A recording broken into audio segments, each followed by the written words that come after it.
Welcome to Oyetola Speak YouTube channel. Thanks for watching. Please don't forget to subscribe. Lovers all over the world, welcome to our YouTube channel. Gẹ́gẹ́ bí ẹ ti mọ̀ pé update lọ́nà kò jọ̀kan náà ni a máa ń fún yín. A sì wà lórí update ọ̀gbẹ́ni Abdulrauf Adesoji Aregbesola, former governor Osun State. Gẹ́gẹ́ bí ẹ ti mọ̀ wípé a ti kọ́kọ́ fún yín ní episode 1 níbi tí ó ti ń yànnàná tó ti ń ṣàlàyé àwọn ọ̀rọ̀ àwọn àṣírí ńlá tí ó wà láàrin òun àti Alhaji Saka Adegboyega Oyetola nínú ẹgbẹ́ APC ní Osun, and then gbogbo bí ọ̀rọ̀ ìjà bó ṣe wáyé láàrin òun àti Tinubu, gbogbo àwọn nǹkan tí ó dá ìjà sílẹ̀ débi wípé àwọn ẹgbẹ́ APC ní Osun wọ́n fi sọ pé àwọn ò fẹ́ rí Aregbesola nínú ẹgbẹ́ APC mọ́ àti àwọn tí wọ́n jẹ́ followers ẹ̀. So gbogbo àwọn ọ̀rọ̀ yìí ni ó yànnàná. Ó ní pé bí ọdún 2 sí 3 ni àwọn fi bẹ̀bẹ̀ wípé kí wọ́n má jẹ́ kí ẹgbẹ́ APC kó fọ́ ní Osun State. Ó ní but wọn ò gbọ́. Ó ní kí wọ́n jáde síta, àwọn tí wọ́n jẹ́ kákọ́ọ̀sì ìlérí olúwa kí wọ́n sọ tó bá jẹ́ pé òun demand lé wọn lọ́wọ́, bóyá òun dẹ̀ ń bá wọn ṣe meeting pé òun fẹ́ gba owó or òun fẹ́ gba contract. Ó ní kán jáde síta pé kí wọ́n sọ pé but wọ́n kàn mọ̀ọ́mọ̀ láti ba ẹgbẹ́ jẹ́, pé wọ́n dẹ̀ tún dúró láti máa sọ oríṣiríṣi ọ̀rọ̀ tí kò jẹ́ òótọ́. So gbogbo ẹ̀ náà ni ẹ máa gbọ́ lẹ́nu ọ̀gbẹ́ni Rauf Adesoji Aregbesola. So ẹ̀yin tẹ́ bá ṣe ń darapọ̀ mọ́ wa, ẹ subscribe, ẹ ṣé gan ni. Àwa sọ síwájú àwọn bẹ̀rẹ̀ ìpàdé níbi aago 10, ó parí láago 3 àárọ̀. Wọ́n ní mẹ́rin ni ó parí 3 a.m. wọ́n ní 4 a.m. 3 a.m. wọ́n jí mi, èmi ń sùn jẹ́mi tó èmi kọ́ ló bá ṣe pàdé àwọn ọlọ́wọ́ ṣe pàdé. Wọ́n wá fẹ́ nu kó sí nǹkan 2 mẹ́ta tí mo gbọ́. Wọ́n ní pé wọ́n lè ṣe tí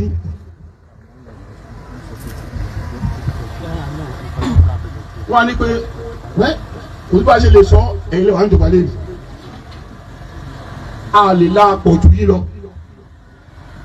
a dẹ̀ fún yín lọ́wọ́ pé wà ní ìjọba àtìpó tó ń yànyàn sí àtẹ̀yí tó ń dìbò nínú ẹgbẹ́ àti nínú ìjọba kò ń ṣe going forward o, léyìí tó ń bọ̀ lásán o. Ẹ fún wa ní 1/3 kẹ́yìn mú 2/3. Ẹ fún wa ní ìdá 1 nínú 3 kẹ́yìn mú ìdá 2 nínú 3. Aṣojú ọ̀gá wa pátápátá ó la jọ ń lójú pé òun ò gbà yí pé a lè gbà bá ṣe gbà. Wọ́n wá jí mi, èmi mo ṣiṣẹ́ kí n tó pàdé wọn nípàdé, àwọn ti sùn èmi ò sùn, wọ́n jí wọ́n ti yàrá. Mo ní èmi á fọwọ́ èmi o, ẹ gbà pé wọ́n táwọn arábí yẹn bá ti sọ èmi náà ló sọ yẹn. Mo á fi bọ̀ ọ́ tí wọ́n sì pé tẹ́ bá fẹ́ kí n bá wọn wá polongo ìbò ìyẹn mi ò ní sọ síta lẹ́yìn ẹ̀rìn báyìí. Èmi ni mo sọ pọ́ǹkì tó ń ṣe o, màá fọwọ́ sí oṣù mọ́. Tẹ́ bá fẹ́ kí n bá wọn polongo níta o, àwọn èrè kan wà tẹ́ gbọ́dọ̀ rìn, tẹ́ ẹ bá rìn aṣòro díẹ̀.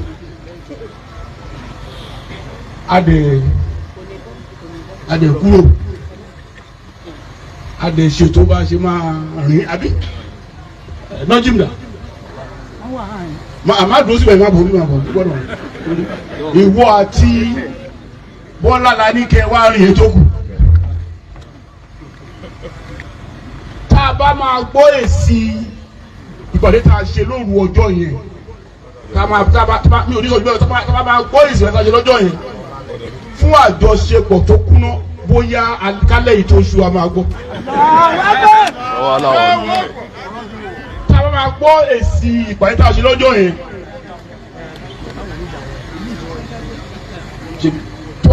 tẹ́ka fẹ́ gbọ́ èsì ẹ̀ nígbà tí lọ́jọ́ ìta ní káwa mú ìdá 1 nínú 3, káwa mú 2 nínú 3. Kò ń ṣe ìjọba tó ń ṣe lọ́wọ́ o, èyí tó ń bọ̀ ni o, a ti fara mọ́ ẹyẹ tó ń dá sí wa o, bóyá a máa gbèsè ẹ̀ lẹ́nu. Kò wá sí rìtáàrìn láyé láti rí wípé ìyapa ẹnu òsì tá a máa fi dìbò yẹn. Nǹkan tá ń gbọ́ rè o,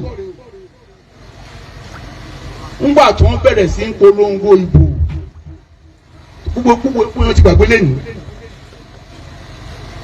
agbẹnu ògùnfọ́ wọn sọ lórí SBC pé ẹ̀ńtàn bá pè tó bá wá sí ibi ìpolongo ìbò tó jẹ́ bá rí òun ló mọ̀ o wọ́n sọ bẹ́ẹ̀ àbọ̀ sọ bẹ́ẹ̀ ẹjọ́ o ta ni ó jẹ́ Yorùbá àtàtà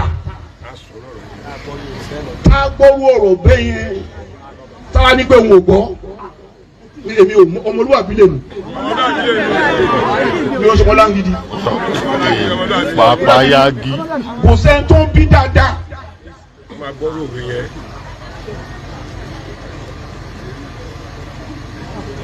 tó nílé tó níran tá gbọ́rú ọ̀rọ̀ bẹ́ẹ̀ tá níbẹ̀ ló máa wá ọ̀hún á dúró síbẹ̀ kò sí bàjẹ́ wa tó ń ṣe.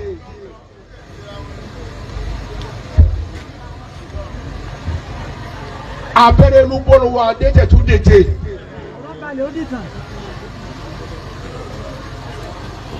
ibi tó ń rò sí kọ́nà ti bá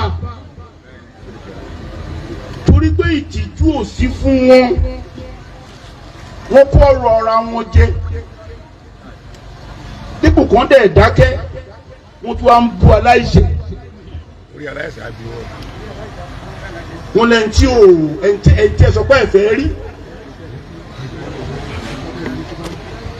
By their second year wọ́n ti ní pé bíbá wa rìn wa gan làwọn ò ṣe wọlé dáadáa lákọ̀ọ́kọ́ November 2020 yes wọ́n sọ pé Ebola wà lára ara wọn kì í ṣàwa 2020 wọ́n bẹ̀rẹ̀ Ebola campaign wọ́n àsanwó oṣù òṣìṣẹ́ àsan pension olùyẹ káwọn wọlé tààrà.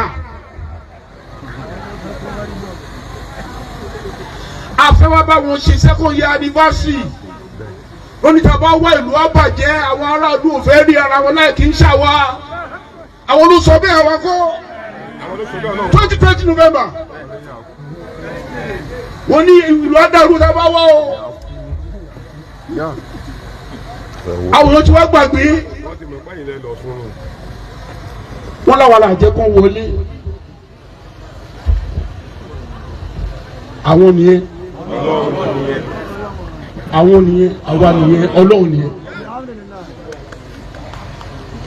àwọn nìyẹn àwa làwa ń dá wà yìí Ọlọ́run nìyẹn ọkọ̀ wa balẹ̀ púpọ̀ igbe pẹ́ẹ́pì ọ̀rọ̀ pẹ́ẹ́pì nǹkan tá a ṣe nǹkan tá a sọ nǹkan tá a rò la máa fi dájọ́ Ọlọ́run adájọ́ mo mọ̀ sọ nílé ni nítorí púpọ̀ èèyàn lọ́rọ̀ yóò yé nípa òun gbọ́n darú kò mọ́ sápà wọ́n sọ pé tó mọ̀ ń pa ẹ̀.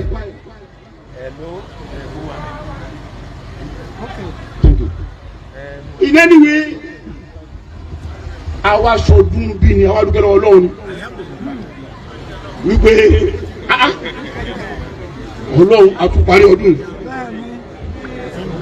àwọn tí ó ti lọ tó ti padà sọ́yìn tó ti wá pàápàá jùlọ ìkan lára wa tó kó padà láìpẹ́ yìí arákùnrin Olúwa ló tì mí Akérédolú èèyàn ńlá ni ó ṣe rárá púpọ̀ torí a lè máa sọ̀rọ̀ tá à ń sọ yìí bó ṣe ń dùn yìí ká márùn tó kó wà lára àwọn agbẹjọ́rò tí Ọlọ́run lò tàbí rọ̀ fi gbà padà ẹ jẹ́ àṣàdúrà fún ìṣẹ́jú kọ̀ọ̀ká adákẹ́ kọ́lọ́mbà àgbà sọ̀rọ̀ kọ́lọ́mbà àṣàánú ẹ̀ kọ́lọ́mbà àdúró tó gba nǹkan tó filẹ̀ tí Ọlọ́run gbàdọ̀ wà lórí Rótìmí Akérédolú àkẹ́tì àtàwọn míì tó ti gbọ́ tó ti padà lórí àníyàn tó dáa tí wọ́n lè bá wa ṣe wọ́n pọ̀. lovers a lérò pé ẹ farabalẹ̀ wo fídíò láti ìṣẹ̀bẹ̀rẹ̀ tẹ́ bá farabalẹ̀ wo ẹ comment ẹ jẹ́ ká mọ opinion ti yín nípa gbogbo àwọn nǹkan tí ọ̀gbẹ́ni Rauf Adésọjí Arégbèsọlá tí wọ́n sọ. So if you are just subscribe or you are just watching our video or you are just watching our channel. Please don't forget to subscribe, likes and comment. So we love you all. Thanks for watching.